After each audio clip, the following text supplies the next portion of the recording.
Nama asli Sunan Ampel adalah Raden Rahmat atau Ahmad Rahmatullah. Sunan Ampel berasal dari keluarga bangsawan. Ayah Sunan Ampel adalah Maulana Malik Ibrahim atau Malik Maghribi atau juga yang dikenal sebagai Sunan Gresik. Ibu Sunan Ampel adalah seorang putri dari Raja Campa dinasti Asmat Khan atau Ali Nurul Alam Maulana Israel yang bernama Siti Fatimah. Kronik Tiongkok dari Klenteng Sampokong mencatat Sunan Ampel alias Bong Sui Ho adalah cucu dari Haji Bong Takeng. Haji Bong merupakan kakek dari pihak ibu yang merupakan seorang Tionghoa dari suku Hui dan beragama Islam mazhab Hanafi. Haji Bong Takeng ditugaskan sebagai pimpinan komunitas Tionghoa di Campa oleh Sampobo. Dengan kata lain, Sunan Ampel memiliki darah Uzbekistan dan Campa dari pihak ibu. Sedangkan dari pihak ayah, leluhurnya adalah keturunan langsung dari Ahmad Al-Muhajir Hadromaut. Artinya Sunan Ampel mereka termasuk keluarga besar Sa'adah Ba'alawi. Sunan Ampel atau Raden Rahmat keturunan ke-23 dari Nabi Muhammad SAW. Sunan Ampel meninggal sekitar tahun 1467 Masehi dan dimakamkan di barat Masjid Ampel, Surabaya. Sejak tahun 1972, kawasan Masjid Agung Sunan Ampel ditetapkan menjadi tempat wisata religi oleh Pemkot Surabaya dan hingga kini masih ramai didatangin para ziarah. Sunan Ampel memiliki dua orang istri yang bernama Dewi Condrowati alias Nyai Ageng Manila dan Dewi Karimah. Sunan Ampel disebut sebagai bapak para wali karena banyak dari keturunannya menjadi bagian dari Wali Songo. Dari pernikahannya dengan Dewi Condrowati, Sunan Ampel memiliki 2 putra dan 3 putri, yaitu Maulana Magdum Ibrahim atau Sunan Bonang dan atau nama lain Bong Ang. Yang kedua, Syarifuddin Raden Qasim atau Sunan Derajat. Dan yang ketiga, Siti Syariah Nyai Ageng Maloka atau Nyai Ageng Manyuran.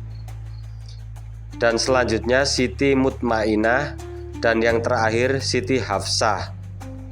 Sementara dari Dewi Karimah, beliau memiliki 4 putra dan 2 putri.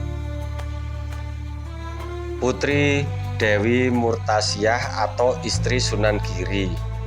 Yang kedua Dewi Aisyikiyah, istri Raden Patah. Dan selanjutnya Raden Hasamuddin atau Sunan Lamongan, Raden Zainal Abidin Sunan Demak, Pangeran Tumapel atau Pangeran Lamongan atau lebih dikenal Sayyid Maulana Hamzah, ayah dari Sunan Tembayat. Dan yang terakhir Raden Fakih Sunan Ampel II. Wilayah dakwah Sunan Ampel. Sunan Ampel pertama kali datang ke Pulau Jawa pada tahun 1443 untuk menemui bibinya Dia Dwarawati. Dia Dwarawati adalah seorang putri Campa yang menikah dengan Raja Majapahit yang bergelar Bre Kertabumi. Sunan Ampel yang datang dengan saudaranya dan sepupu Ali Musadah dan Raden Burereh masuk ke Jawa melalui Tuban, Jawa Timur. Setelah menetap di Tuban untuk beberapa saat, Sunan Ampel kemudian melanjutkan perjalanan untuk menemui bibinya Dewi Sasmitra Putri di Kerajaan Majapahit. Saat itu Kerajaan Majapahit sedang dalam masa-masa suram karena para adipati dan pembesar kerajaan melupakan tugasnya dengan hidup hedon.